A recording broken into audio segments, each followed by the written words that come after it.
గురుగారు నమస్కారం. నమస్కారం అండి సార్వాణి మేడం గారు. గురుగారు, మనకి ఇప్పుడు శ్రావణ మాసం రాబోతుంది. అయితే శ్రావణ మాసం అనగానే మనకు గుర్తుకొచ్చేది వరలక్ష్మి వ్రతం, అలాగే శ్రావణ సోమవారాలు. అయితే ప్రత్యేకంగా శ్రావణ సోమవారాలు చేసుకోదగ్గ పూజలు కానీ మనం చేసుకుంటే మనకి మంచి ఫలితం ఎలా ఉంటుంది, మనం ఎలా చేసుకోవచ్చు? లక్ష్మీం క్షీర సముద్ర రాజతనయాం శ్రీరంగధామేశ్వరీం దాసీభూత సమస్త దేవవనితాం లోకైక దీపాంకురాం శ్రీమన్మందకటాక్షలబ్ధ విభవత్ బ్రహ్మేంద్ర గంగాధరాం త్వాం త్రైలోక్య కుటుంబినీం సరసిజాం వందే ముకుంద ప్రియాం. మన మహాలక్ష్మి తల్లి గురించి తెలియనటువంటి వాళ్ళు ఎవ్వరూ లేరు. ఈ శ్లోకం గురించి తెలియనటువంటి వాళ్ళు ఎవరూ లేరు. ప్రపంచంలో ప్రతి ఒక్కళ్ళు కొంతమంది శివుని పూజ చేసి, కొంతమంది విష్ణువుని పూజ చేసి అలా వదిలేస్తారేమో, కానీ మహాలక్ష్మిని పూజించినటువంటి వాడు ఎవడో ఉండడు. ప్రతి ఇంట్లో లక్ష్మీదేవి పూజ ఫోటో ఉంటుంది. కాబట్టి అంత గొప్పది లక్ష్మీదేవి. కాబట్టి క్రియాశక్తి అంటారు. ఆమెకు ఇష్టమైనటువంటి మాసము ఈ యొక్క శ్రావణ మాసము. శ్రావణము అంటే శ్రవణ నక్షత్రంలో మనకి ఈ యొక్క మకర రాశిలోకి మనకి శ్రావణ మాసంలో మకరంలో వచ్చినప్పుడు మనము దీన్ని శ్రావణ మాసము అని అంటాం అన్నమాట. ఈ యొక్క చంద్రుడు శ్రావణంలోకి వచ్చినప్పుడు శ్రావణ మాసము నక్షత్రంలోకి వచ్చినప్పుడు అంటాము. ఆ శ్రవణ నక్షత్రం ఎక్కడ ఉంటుంది? మకర రాశిలో ఉంటుంది కాబట్టి అలా చెప్తాం. సో దీనికి శ్రీ మహావిష్ణువుకి చాలా ఇష్టమైనటువంటి నెల ఇది. అండ్ శివుడికి కూడా చాలా ఇష్టమైన నెల. కానీ లక్ష్మీదేవి పేరు కొట్టుకెళ్ళిపోయింది అనమాట ఈమెకని. ఎందువల్లనంటే ఆ శ్రీ మహావిష్ణువు యొక్క వక్షస్థలంలో ఉంటుంది కాబట్టి ఒకటి. రెండవది, ఈ యొక్క శ్రావణ మాసంలో మనము శ్రావణ సోమవారాలు చేయొచ్చు, శ్రావణ మంగళవారాలు చేయొచ్చు, శ్రావణ శుక్రవారాలు చేయొచ్చు. ఇవన్నీ కూడా మనం చేసుకున్నట్లయితే ఎవరికి ఏది ఇష్టమో ఆ వ్రతాలు చేసుకుంటే దానికి తగినటువంటి ఫలితాలు మనకి అమ్మవారు ఇస్తుంది. శ్రావణ సోమవారాలు చేస్తే ఐశ్వర్యం కలిగిస్తుంది, మనశ్శాంతి కల్పిస్తుంది. అత్తాగొడల్లో గొడవలు ఇవన్నీ కూడా, ఆడపడుచుల వేధింపులు ఇవన్నీ కూడా తగ్గిపోతాయి. భర్త అన్యోన్యత అనేటటువంటిది పెరుగుతుంటుంది. ఇక మంగళవారాలు, శ్రావణ మంగళవారాలు తీసుకుంటే భర్త ఆయుర్దాయం పెరుగుతుంది. ఇప్పుడు అన్ని పిచ్చి పిచ్చి తిళ్ళు, పిచ్చి పిచ్చి రోగాలు, పిచ్చి పిచ్చి తాగుళ్ళు ఇవన్నీ వచ్చేసినాయి కాబట్టి ఏ క్షణం గుటుక్కుమంటాడో తెలియదు అనమాట ఎవరు. అందువలన భర్తల యొక్క ఆయుర్దాయం కోసం పాపం భార్యల్ని చేసేటటువంటి పూజల్ని డిజైన్ చేశారు ఋషులు. అందులో ఈ యొక్క మంగళవారం శ్రావణ ఇది. ఇక శ్రావణ శుక్రవారాల దగ్గరికి వచ్చేసరికి మనము మనశ్శాంతి, డబ్బులనే కాదు వీళ్ళకి సంపద అంటే ఆరోగ్య సంపద, అష్టలక్ష్ములు ఇచ్చేటటువంటి ధాన్య సంపద, పాడి పంటల సంపద, ఆరోగ్య సంపద, ఐశ్వర్య సంపద ఇవన్నీ కూడా మనకి శ్రావణ శుక్రవారాల్లో వస్తుందన్నమాట. ఇప్పుడు మనము మీరు అడిగిన క్వశ్చన్ ఏమిటమ్మా? శ్రావణ సోమవారం అంటే ప్రత్యేకంగా సోమవారం రోజు ఏ దేవతని పూజిస్తే మంచి ఫలితం ఉంటుంది? తప్పకుండా. ఇక్కడ శ్రావణ సోమవారాలు కేదారేశ్వర స్వామి వారి యొక్క వ్రతాలు చేసుకుంటాం. శ్రావణ మాసం నుంచే స్టార్ట్ అయిపోయింది అనమాట. అందువలన ఈ యొక్క వ్రతానికి మనము ఎలా చేయాలి అంటే శివుణ్ణి పూజ చేయాలి.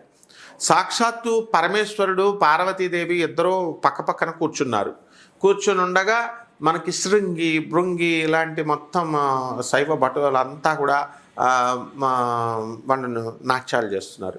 భృంగి వికటనాట్యం చేసి నవ్విస్తూ ఉంటాడు. అప్పుడు పరమేశ్వరుడు ఆయనకు వరం ఇచ్చి చక్కగా వికటనాట్యం చేసావు కదా అని చెప్పేసి ఆయనకు వరం ఇస్తే అప్పుడు శివుడికి ప్రదక్షిణాలు చేస్తానని చెప్పి వస్తాడు. కైలాసంలో ప్రదక్షిణాలు ఛాన్స్ అంటే అంత ఈజీ కాదు. సో ఈయన వచ్చినప్పుడు ఈయన చక్కగా చేసుకోవచ్చు కదా, శివపార్వతులు ఇద్దరు పక్కపక్కన కూర్చుంటే ఆ పార్వతీదేవిని వదిలేసి శివుడికి ఒకడికే చేస్తున్నాడు. ఈయన శివుడికి ఒకడికే చేస్తుంటే ఇదేంటి వీడు ఇలా చేస్తున్నాడు, తల్లిని వదిలేసి తండ్రిని కూర్చేస్తాడు, స్టూపిడ్ ఫెలో అని మన తల్లి పార్వతీదేవి అనుకుంటుంది. అనుకుని చూద్దాం వీడి టెస్టింగ్ చేద్దామని చెప్పి ఇంకా దగ్గరగా శివుడికి దగ్గరగా జరిగి కూర్చుంటే గ్యాప్ లేకుండా చేస్తుంది. అక్కడ పాముగా మారి ఆ చిన్న కన్నం క్రింద నుంచి వస్తే ఆ కన్నంలో నుంచి వెళ్ళిపోతాడు. ఓహో వీడిలాగుందా అని చెప్పేసి ఇంకా క్లోజ్గా కూర్చుంటే ఒక హనీ బీ, ఒక తిమిరం లాగా, ఒక భ్రమరం లాగా వచ్చేసి తిరిగితే అప్పుడు నవ్వుకుంటుంది, ఇన్సల్ట్గా ఫీల్ అవుతుంది. అయిపోయింది ప్రదక్షిణాలు అయిపోయిన తర్వాత ఏంటండి వీడు నన్ను వదిలేసి మిమ్మల్ని చేస్తున్నాడు అని అడిగితే, పార్వతి ప్రకృతిలో నువ్వు ప్రకృతివి, ఎవరు చేస్తారు నీకు పూజలు చెప్పు? ఎవరికైతే డబ్బులు కావాలో, భార్యలు కావాలో, కార్లు కావాలో, భౌతిక సుఖాలు కావాలో వాళ్ళు నీకు పూజ చేస్తారు ప్రకృతికి. ఏమీ అవసరం లేనివాడు వాడు సన్యాసి భృంగి, అందువలన వాడికి నీతో అవసరం లేదు కాబట్టి అతను నాకు మాత్రమే చేస్తున్నాడు, కేవలము మోక్షం వైరాగ్యం కావాలి కాబట్టి అంటాడు. అంటే అలాగా చెప్తా వీడి సంగతి అని చెప్పేసి పార్వతీదేవి ఏం చేస్తుంది, భూలోకానికి వచ్చేసి భారద్వాజ మహర్షి ఆశ్రమానికి వచ్చేసి మొత్తం బుక్స్ అన్నీ తిరగేయండి, చట్టాలన్నీ తిరగేయండి, ఎక్కడ ఏ పురాణాల్లో ఎక్కడ ఏ వ్రతం ఉందో ఒకటి వెతకండి అంది. ఏమిటమ్మా ఆ వ్రతం అని భరద్వాజ మహర్షి అడిగితే, అసలు వాడు విడివిడిగా ఉండడం వల్ల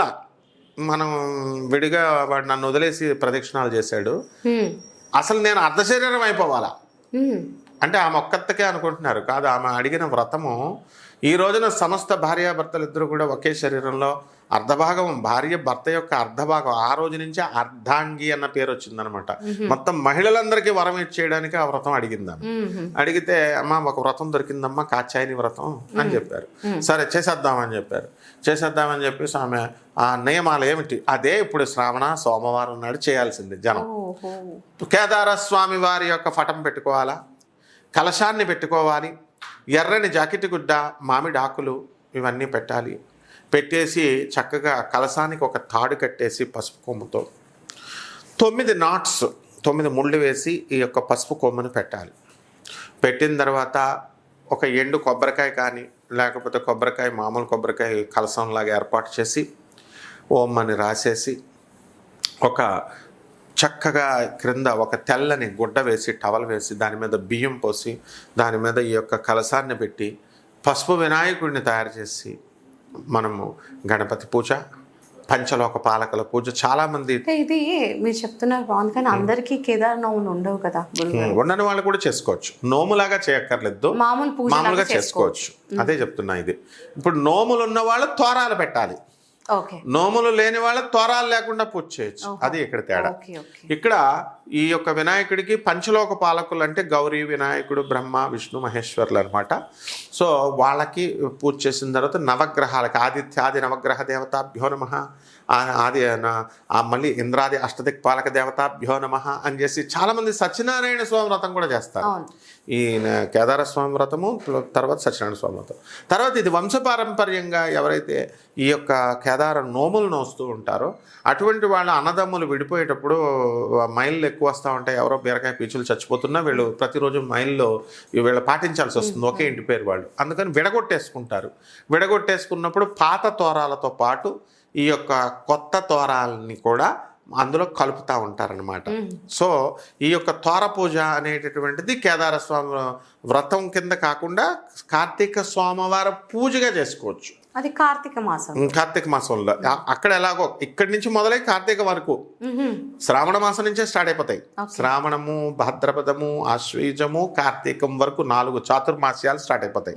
ఈ శ్రావణ మాసంలో చాతుర్మాసాలు అంటాం. అంటే పురుగులు అన్నీ అటు ఇటు తిరుగుతూ ఉంటాయి కాబట్టి మనుషులందరూ కూడా అటు ఇటు తిరుగుతుంటే క్రిమికీటకాదులు పాపం అవన్నీ మన కాళ్ళ కింద పడిపోతాయి అని చెప్పేసి ఋషులందరూ ఏం చేస్తారంటే నదీ తీరాల దగ్గర ఎక్కడైతే ఉంటాయో అక్కడ మకాం వేసేసి 4 నెలల పాటు ప్రజలకు బోధిస్తూ ఉంటారు, అక్కడే ఉంటారు దీక్ష.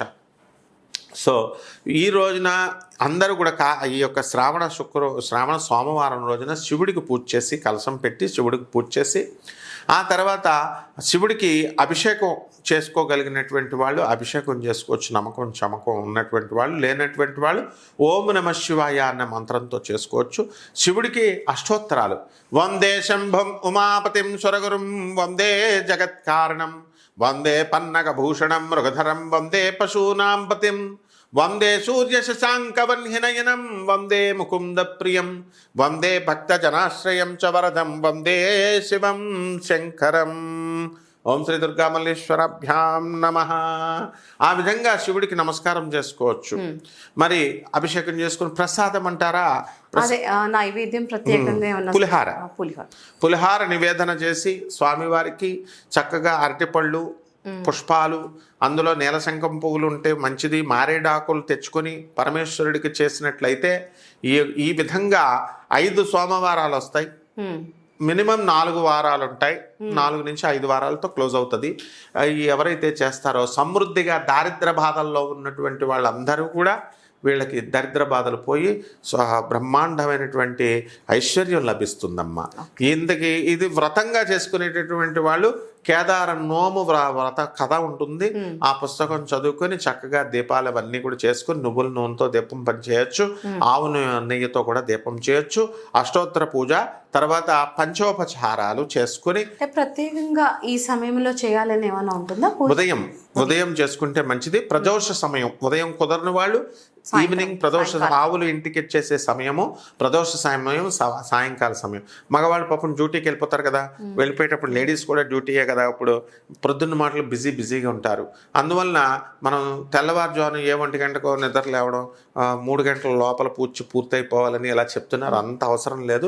బ్రహ్మ ముహూర్తంలో కుదిరితే కనుక 4 గంటల 4 నిమిషాల 4 సెకండ్లు 444 ఇది మేనిఫెస్టేషన్లో కూడా అందరూ చెప్తారు. ఇది వైబ్రేషన్, మంచి వైబ్రేషన్ ఇస్తుంది, రాహు కంట్రోల్కి వచ్చేస్తాడు అనమాట, ఐశ్వర్యం విపరీతంగా వస్తుంది. సో ఆ విధంగా ఆ టైంలో వీళ్ళు పూజ స్టార్ట్ చేస్తే చాలు. లేని వాళ్ళు 6 పూర్తయిపోతుంది. చక్కగా మరీ 1 గంటకు లేచి స్నానాలు చేసి పులిహోరలు చేసి ఆరోగ్యాలు పాడైపోతాయి. అందువలన అలా కాకుండా తీరుబడిగా 4 గంటలకు చక్కగా లేస్తే ఇవన్నీ అయిపోతాయి. చక్కగా 4 ఈ విధంగా ఈ పూజ చేసుకుంటే సరిపోతుందమ్మా. లేనటువంటి వాళ్ళు మళ్ళీ 4 సాయంత్రం ప్రదోష సమయం ఆవులు ఇంటికి వచ్చే సమయం చేసుకుంటే బ్రహ్మాండంగా ఐశ్వర్యం వస్తుందమ్మా. ధన్యవాదాలు. ధన్యవాదాలమ్మా.